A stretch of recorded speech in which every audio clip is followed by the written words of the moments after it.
ചൂടോടെ കൊന്ന് കുനുകുനാ കഷ്ണങ്ങളാക്കിയിട്ട് ആ ചോര പോണ വരെ നിന്ന് കഴുകിയെടുത്ത് അതിൻ്റെ എല്ലുകളെ അങ്ങോട്ട് മാറ്റി അങ്ങോട്ട് അരിഞ്ഞെടുക്കുക. ഇന്ന് നമ്മൾ ഉണ്ടാക്കുന്നത് പിസയാണ്. അതിനുള്ള ബേസാണ് ഞാനിപ്പോൾ ഈ കുഴച്ച് മറിച്ചിരിക്കുന്നത്. ആദ്യം നമുക്ക് പിസയുടെ ബേസിലൊഴിക്കേണ്ട ഒരു ജാം, ഒരു ടൊമാറ്റോ സോസ് ഉണ്ടാക്കണം. അതിന് വേണ്ടിയിട്ട് തക്കാളി കുനുകുനാന്ന് ഞങ്ങളൊരു 3 തക്കാളി എടുത്തിട്ടുണ്ടായി. അതിൽ കുറച്ച് വെളുത്തുള്ളി, കുറച്ച് ഇഞ്ചി ഒക്കെ ഇട്ടിട്ട് അതൊന്ന് മിക്സിയിൽ നന്നായിട്ട് അടിച്ചെടുക്കണം. ഇത്തിരി പോലും വെള്ളം പാടില്ല. നന്നായിട്ട് അത് അടിച്ചെടുത്തതിന് ശേഷം നമുക്കത് കുറുക്കിയെടുക്കണം. അതാണ് അടുത്ത പണി എന്ന് വരുന്നത്. ഒട്ടും വെള്ളം ചേർക്കാതെ അതൊരു പേസ്റ്റ് രൂപത്തിലെടുത്തിട്ട് നമുക്കൊന്ന് പാനിലെടുത്തിട്ട് അതിൽ കുറച്ച് വെളുത്തുള്ളി, അതല്ലെങ്കിൽ നിങ്ങൾ ബട്ടർ ആണെങ്കിൽ ബട്ടർ ചൂസ് ചെയ്യാം. എന്നിട്ട് അതിൽ കുറച്ച് വെളുത്തുള്ളി കുനുകുനാന്നരിഞ്ഞതെടുത്തിട്ട് വെളിച്ചെണ്ണയിലേക്ക് ഇട്ട് അത് ജസ്റ്റ് ഒരു ബ്രൗൺ കളറാകുമ്പോൾ ആ ടൊമാറ്റോ നമ്മൾ അടിച്ച് വെച്ചതും കൂടെ ഒഴിച്ചു കൊടുക്കുക. എന്നിട്ട് നമുക്കത് നന്നായിട്ട് കുറുക്കിയെടുക്കണം. അപ്പോഴാണ് അതിൻ്റെ ടേസ്റ്റ് അറിയുക. വേറെ ഒന്നും ആഡ് ചെയ്യണ്ട. ഇച്ചിരി പഞ്ചസാര, ഇച്ചിരി ഉപ്പ് ഇളക്കിക്കൊണ്ടേ ഇരിക്കുക. അത് അടി പിടിക്കരുത്. ഈ ഒരു കൺസിസ്റ്റൻസി വന്നാൽ ഓക്കെ, അത് സെറ്റാണ്. പിസ്സ വീട്ടിലുണ്ടാക്കാൻ ഇത്ര എളുപ്പമാണെന്ന് എനിക്ക് അറിയില്ലായിരുന്നു. റെഡി.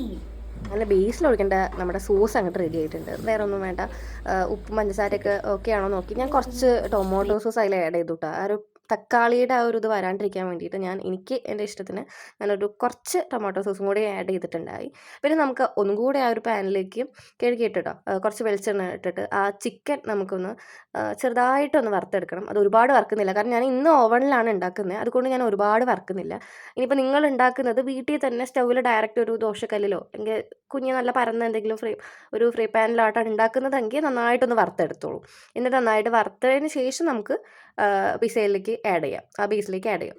ഞാനിപ്പോൾ ഇന്ന് ഉണ്ടാക്കുന്നത് ഓവനിലേക്ക് ആയതുകൊണ്ട് ഞാൻ ആദ്യം ഈ ചിക്കനിൽ കുറച്ച് കുരുമുളകും ഉപ്പൊക്കെ ഇട്ടിട്ട് മാറ്റി വെച്ചിട്ടുണ്ടായിരുന്നു കേട്ടോ.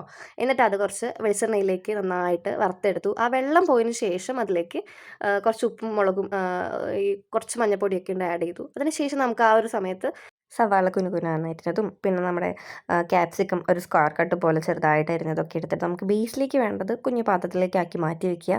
എന്നിട്ട് നമുക്ക് ഏത് പാത്രത്തിലാണോ നമുക്ക് പിസ്സ ഉണ്ടാക്കേണ്ടത് എന്ന് വെച്ചിട്ട് ആ ഒരു അളവിൽ ഞങ്ങൾ ഏറ്റവും വലിയൊരു കിണ്ണെടുത്തു വീട്ടിലത്തെ.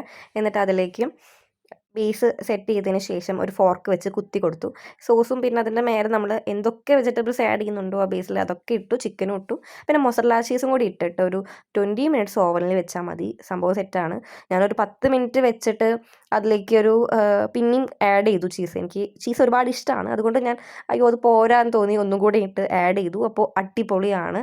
നല്ല ചീസി ആയിട്ടുള്ള ഒരു പിസ്സയാണ് ഞാൻ വീട്ടിൽ തന്നെ ഉണ്ടാക്കിയത്. നിങ്ങളും ട്രൈ ചെയ്യുക. അപ്പോൾ ഇനി ഡോമിനോസിലൊക്കെ പോകണോ? അങ്ങനെ ഉണ്ടാക്കുക വീട്ടിൽ.